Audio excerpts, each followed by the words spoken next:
Google Pixel Fold is 2 months old, and I really have a hard time recommending this phone. I have a serious love-hate relationship with it because there are things that I really like. I think there's some positive takeaways from what Google has done in making this phone, but here's my thing. Unless you really, really, really want this phone, I don't recommend buying it. And that's for a couple of reasons. One, I just don't think that it's worth the amount of money that they're charging for it. And I'm very glad, and let me just clear up some of the confusion here because I still keep getting a few comments. I made a video when I first got it. I had it for a couple of weeks. I returned it, but then I ended up buying it again a few days later after I said I was returning it because I ended up getting it for $1,000 off over at T-Mobile. So I was like, okay, well, I'll continue to make content on it and I'll spend some more time with it and I'll just, I make Google Pixel videos. So I need to have this phone. So I got another one. So I only didn't have one for like 3 or 4 days, but either way. So that's why I got another one. And if you got $1,000 off, you're probably pretty happy with the phone. If you paid $1,800, you might not be happy with the phone. And if I paid $1,800 for this phone out of pocket, I wouldn't be happy with it. It has the Google Tensor 2, which is a decent chip in a lot of different ways. But when it comes to performance, when it comes to battery life, standby time, and especially heat and the modem, not that great. I think it's a subpar experience for basically any flagship phone these days, but especially for a near $2,000 phone. They should have waited for the Tensor G3. They could have waited a few months. I mean, clearly in their testing, they had to know that it was inferior in the modem department, the standby department. Like, they're not doing a lot to optimize this with the software. The experience hasn't changed fundamentally a lot since the Tensor 2 came out in the Pixel 7 and the 7 Pro, and even it's in the 7a. So I said this before, it really irks me that the Tensor 2 chip, you have the same chip in their $499 phone that you can get in the $1,799 phone. Like, that just doesn't make any sense to me from any business perspective whatsoever. So they should have waited for the Tensor G3. Take a look, we've got the OnePlus Open foldable that's expected to come out in the next couple of months. They didn't have to rush it. I mean, they ended up having to, I guess, go back to the drawing board and fix something with the screen from what I was reading. But yeah, it's not that big of a deal. And I think it'll probably do fine when it comes out.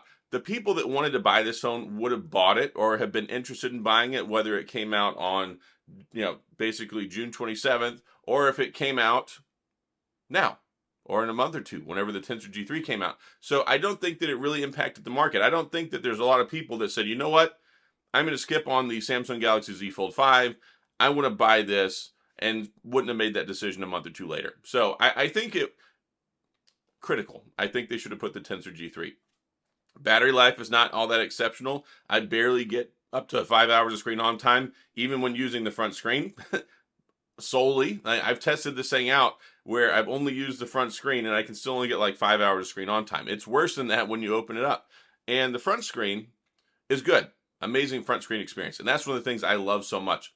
It's probably my favorite phone to carry around on a daily basis because I love the front screen so much. And then you open it up and you get the big front screen, or sorry, the big screen experience. It's not bad. Like, I know a lot of people complain about the bezels. Like, you see there's big bezels around it. That doesn't bother me. I don't really care. I know I complain about the crease here and that it doesn't open up all the way and that it kind of distorts the text whenever I read things. That does kind of irk me. I've tried turning it upside more. But then if you turn it right side up, I keep hitting the power button all the time and turning the screen off because I tend to hold it with my hand like this to cradle it. So then you have to flip it the other way. And then it's like, okay, then your hands are all over the screen and you're holding it like this. It doesn't feel right because you're not holding it on the case. So there's just a lot of gymnastics with the way that you use this phone if you're not holding it like this. But gosh darn it, this part of the experience is just so good. It really is. So multitasking is also another area. Like, I know a lot of people really hang their hat and say, like, Google has the best software experience. They have the best AI-based software experience. They have the best machine learning experience. But when it comes to day-to-day software stuff, I really feel like Samsung is ahead of them in that department. I feel like One UI is a better, more polished experience. It's definitely better for multitasking. You can have 4 windows open at the same time on the phone whenever you're doing stuff. Maximum of 2 here. And the software optimization, especially when you look into like adding good lock and things like that, for the Samsung Galaxy Z Fold is far superior to what you get on this one.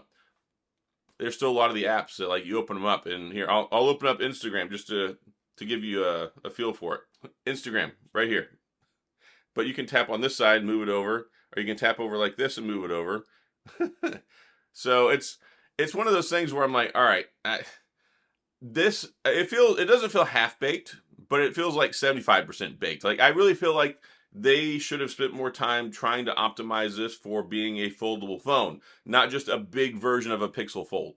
And that's what it feels like. It feels like a big screen Pixel Fold experience that they didn't quite optimize enough, that they really didn't lean into trying to create a multitasking experience. There's no S Pen, there's no stylus, there's nothing like that you can use with it. And that's also frustrating because one of the big appeals of the Z Fold, and this is for me, is it's essentially a tablet replacement, but also I feel like if you're going to have this much real estate, you should have some sort of a writing instrument, because I use my tablet, I use my Z Fold 5, my Z Fold 4, my Z Fold 3 previously.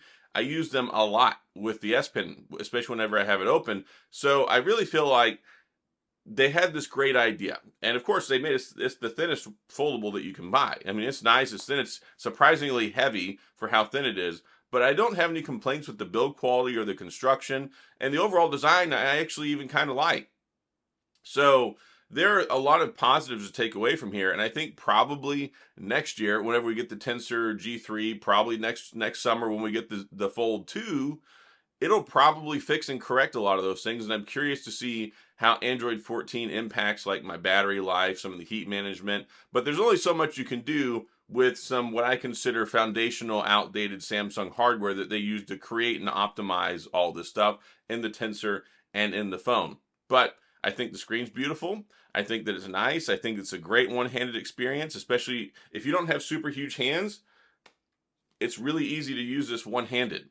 And that's one thing that I like a lot. Like one-handed usage is something that really has kind of gone out the window the last few years when we get these gigantic phones, 6.7, 6.8 inch screens. So I think they did a lot of good things. And one thing I do want to talk about here, I know I recommend accessories and things like that.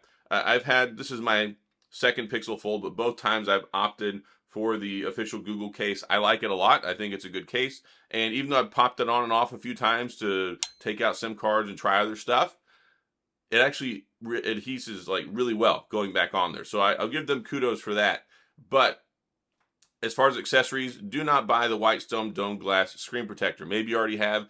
I know that I was really enjoying it before, but what's happening is I've had 3 now. And the adhesive keeps coming undone right here. You see like a little bubbly area. I know it's hard to see in the video, but the adhesive keeps coming undone right over the camera area, and then it leaves like this bubble. It's happened to me 3 times.